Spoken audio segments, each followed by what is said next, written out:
My name is Laura Lane Churnside Schuster.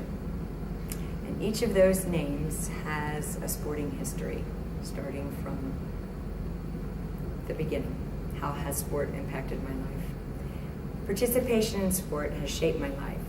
I've had the luxury and the good fortune to have grown up playing in parks, summertime kick the can, and parents that mandated a lot of outside run around the neighborhood, as well as daily naps. In third grade, I made it to the top of the rope in my gym class, and I felt the power of my effort as a personal landmark. This was a great place to be. Very young, activity was my first language. When sport formalized my natural affinity to move and express myself in movement, I participated in track and field, AAU at the time, traveling with a small corps of Delaware track and field friends and the dads, mostly in AAU developmental meets along the East Coast. Sufficient success and an early dose of competition ignited a competitive drive that twisted into a life lesson. When I voiced my desire for my biggest competitor, Barbara Leonard, to be sick or absent from an upcoming meet, my father stopped me in my tracks, saying, "Why? You always perform your best against Barbara Leonard." Wow. Life lesson. When I hit my teens, my individual skills were well established and priorities shifted. I was tired of people I didn't even know hating me. I wanted to do group activity, team sports, and theater.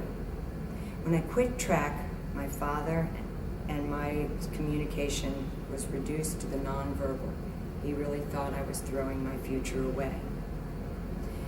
He'd go to his mad chair, or I'd go to my mad chair when we couldn't talk, without it turning into some big fight, and the other one would go out and put on the music, Bobby Darin or Xavier Cugat's Cha-Cha-Cha, and we dance.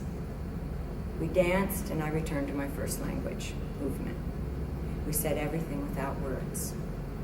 He never stopped respecting me as a person. He'd take his half days of vacation to watch as I moved into team sports, field hockey, and supported the games and my dear friends. In junior high, my gym teacher was a special mentor, and later in college, she became the University of Delaware field hockey coach. To this day, my closest sport friends stay in touch, and we get together and take Marianne out to lunch. She has stayed a mentor and a role model throughout my life. Now, just last week, I traveled from Singapore, where I teach PE and try to share the lesson when kids lose their patience in a competition that, remember, you thank the other team for their participation. They bring out the best in you.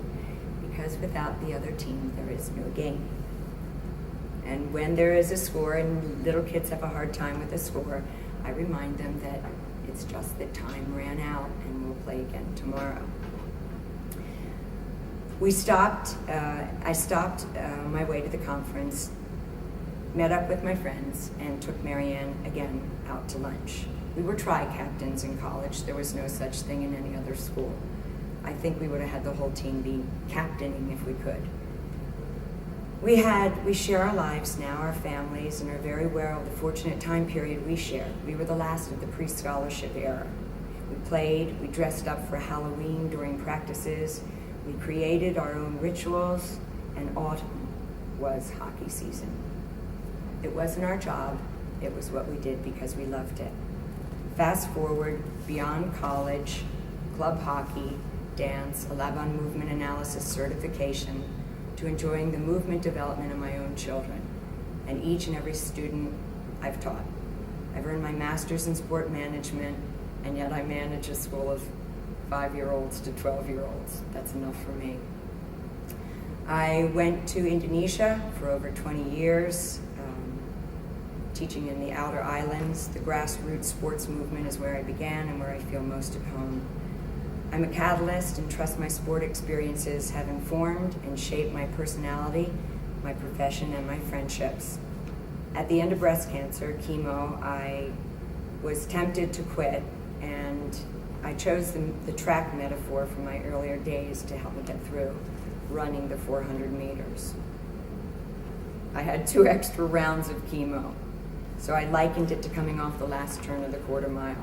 Feels like when a dog bites your butt and you want to throw up and you're nauseous, but there is a finish line.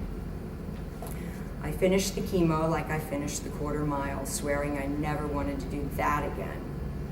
I pray I won't have to, but I'm thankful for the experiences in sport that allow me to persevere the next challenges in my life. Practice like you want to play.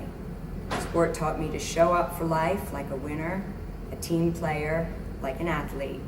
And then life keeps teaching me to be a good sport and play on.